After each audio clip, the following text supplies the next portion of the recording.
गुरु प्यारी साथ संगत जी, आज फिर से एक सुंदर सी साखी आप सभी को सुनाने जा रही हूँ। गुरु प्यारी साथ संगत जी, इस दुनिया में हर इंसान मौका परस्त है। आपके अच्छे समय में सब लोग साथ होते हैं और आपके बुरे समय में सब आपको छोड़ के चले जाते हैं। और जो ऐसे लोग होते हैं जो किसी की अच्छे समय में तो साथ रहते लेकिन बुरे समय देख के उसका मुंह फेर लेते हैं। अच्छे समय में एक इंसान का वो खूब भरपूर इस्तेमाल करते हैं और जब उसी इंसान पे बुरा वक्त आ जाए तो उसको सब ऐसे छोड़ के चले जाते हैं जैसे कि दुनिया का सबसे बुरा इंसान वो है जिसने सबके साथ भला किया था। तो उन लोगों के साथ बहुत बुरा होता है। ऐसे लोग दुनिया में सबसे बड़े पापी कहलाते हैं। ऐसे लोग रावण से भी बड़े पापी होते हैं। आज ऐसी ही एक साखी आप सभी को सुनाने जा रही हूँ जो हमें सीख देगी कि कभी भी किसी इंसान का साथ बुरे वक्त में नहीं छोड़ना चाहिए। चाहे बेशक से आप किसी के सुख में शामिल मत हो, लेकिन किसी के दुख में उसका साथ कभी नहीं छोड़ना चाहिए। तो आइए गुरु प्यारी साथ संगत जी, सुनते हैं आज की ये सुंदर सी साखी। ये कहानी है एक ऐसे हरे भरे घने जंगल की जहाँ सारे पशु पक्षी जानवर बहुत खुशी खुशी रहते थे। यहाँ पर एक सबसे खूबसूरत पेड़ था आम का ऐसा पेड़ जो काफी पुराना था और उस पे हमेशा हर मौसम में, यानी कि उसके जब एक आम के पेड़ पे फल आते हर उस मौसम में उस पर फल लगते, हरा भरा रहता, बड़ा छायादार पेड़ था। उसके ऊपर खूब सारे तोते रहा करते थे। एक समय ऐसा आया कि ये पेड़ पुराना हो गया और जैसे ही पुराना हुआ ये एकदम खोखला सा होने लग गया। इस पे से जैसे हरियाली गायब होने लगी, कोई फल लगने बंद हो गए।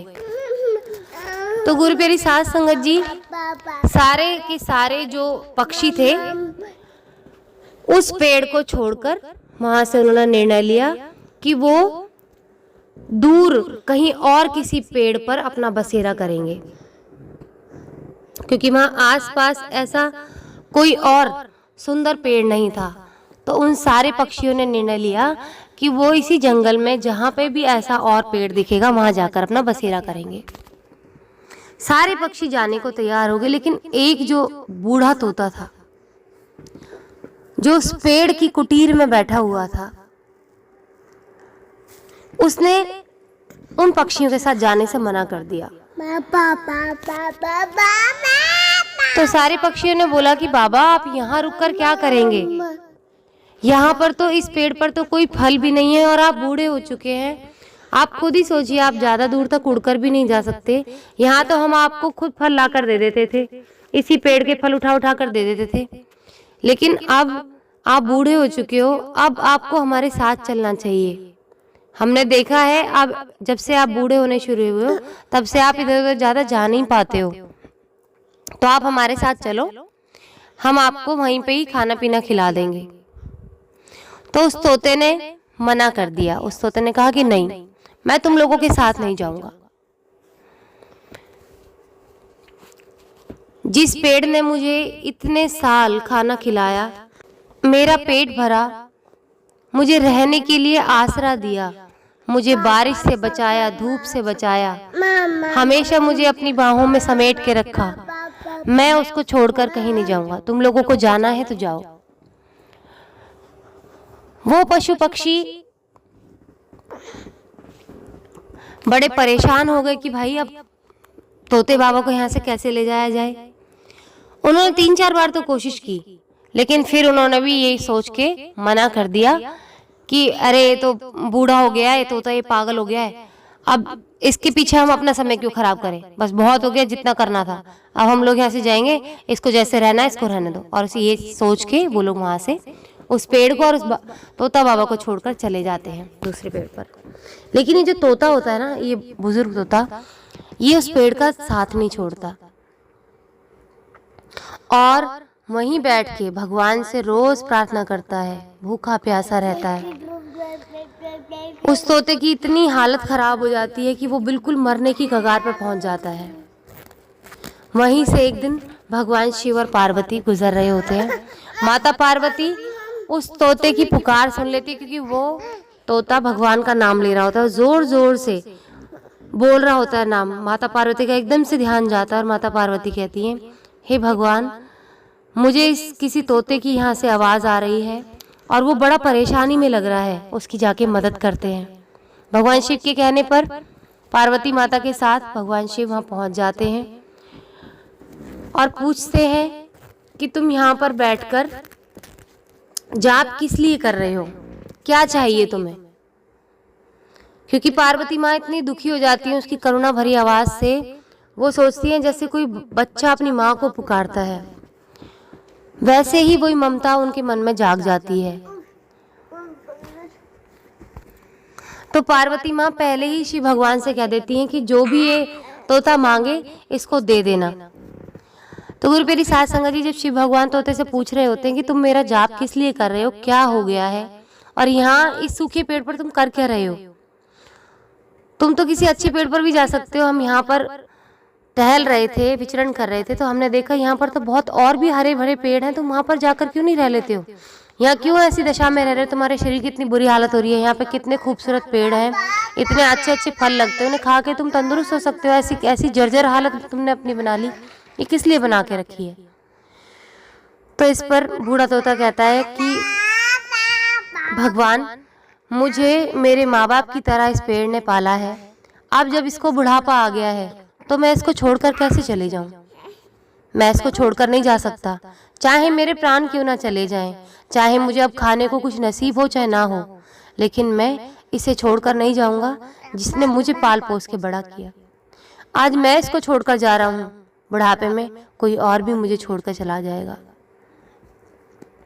तो मैं ऐसा नहीं चाहता कि जो मैं काम किसी के साथ करूं, जिन्होंने मेरे को प्यार दिया है, मैं उनको ऐसे हाल में अकेला छोड़कर जाऊं।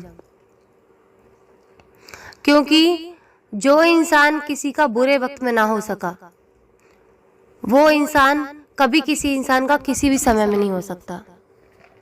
तो मैं अपने इस माँ बाप स्वरूप पेड़ को छोड़कर नहीं जाऊंगा। तो इस पर भगवान कहने लगे, तुम्हारी मौत हो जाएगी। तो उसने कहा कि मैं मर जाऊंगा, मैं यहीं आपका नाम लेता रहूंगा, और जब तक आप मेरी मनोकामना पूरी नहीं करेंगे तब तक मैं अन्न जल भी ग्रहण नहीं करूंगा। भगवान शिव ने कहा कि बताओ क्या मांगते हो। तो इस पर उस तोते ने कहा कि मुझे तो कुछ नहीं चाहिए, बस मुझे एक ही चीज़ चाहिए कि मेरे इस पेड़ बाबा को आप फिर से हरा भरा कर दें, फिर से लहलहाने लग जाए, पशु पक्षी इसकी छाँव में एक चैन की सांस ले सकें, बस मुझे और कुछ नहीं चाहिए। भगवान शिव ने खुश होके, भगवान शिव ये सोचने लगे कि इस इंसान ने फिर भी अपने लिए, यानी कि इस तोते ने अपने लिए फिर भी कुछ नहीं मांगा, इस पेड़ के लिए मांगा है। और ये खुशी देख के, ये दूसरे के लिए प्यार देख के भगवान ने वो मनोकामना झट से पूरी कर दी और उस पेड़ को हमेशा के लिए अमर कर दिया। इतनी ही देर थी कि तोता अपने प्राण छोड़ गया। जैसे ही उसने देखा कि वो पेड़ हरा भरा हो गया है, जैसे उसकी आखिरी तमन्ना पूरी हो गई हो, और वहीं पे ही तोता अपनी जान दे देता है। और उसके बाद भगवान शिव और पार्वती उसकी आत्मा को लेके शिवलोक चले जाते हैं। फिर से उसको किसी भी जन्म में कष्ट देने के लिए किसी भी योनि में उसको जन्म नहीं देते और उसको मुक्त कर देते हैं, क्योंकि माँ पार्वती उससे इतनी खुश हो जाती है कि ऐसा इंसान जो अपने लिए कुछ ना चाहे और दूसरे के लिए चाहे, उसके प्यार का, उसके प्रेम का, स्नेह का मोल चुकाए, ऐसे इंसान को ऐसा भगवान के समान समझना चाहिए। और उसकी जगह इस धरती पर दुख भोगने के लिए नहीं है। जो हमेशा दूसरों की सेवा करे, दूसरों के दुख में काम आए, ऐसा इंसान भगवान के समान होता है। और जो इंसान या जीव दूसरे के दुख के समय उसको अकेला छोड़ के चले जाए, तो उससे बड़ा राक्षस कोई नहीं होता। और ऐसे ही इंसान को भगवान 84 लाख योनियों में भटकने के लिए छोड़ देते हैं। तो गुरु प्यारी साध संगत जी, कभी किसी का सुख में साथ चाहे मत देना आप, लेकिन दुख में उसके साथ खड़े रहना। दुख में जो इंसान किसी से मुंह मोड़ लेता है, उस इंसान को किसी भी जन्म में कोई शांति नहीं मिलती और वो यूं ही भटकता रहता है। तो गुरु मेरी साथ संगत जी, आज इसी के साथ इस सुंदर सी साखी को यहीं समाप्त करना चाहूँगी। मिलती हूँ आपसे अपनी अगली वीडियो में नई साखी के साथ। तब तक के लिए खुश रहें, सुमिरन करते रहें, सच्ची सेवा करते रहें।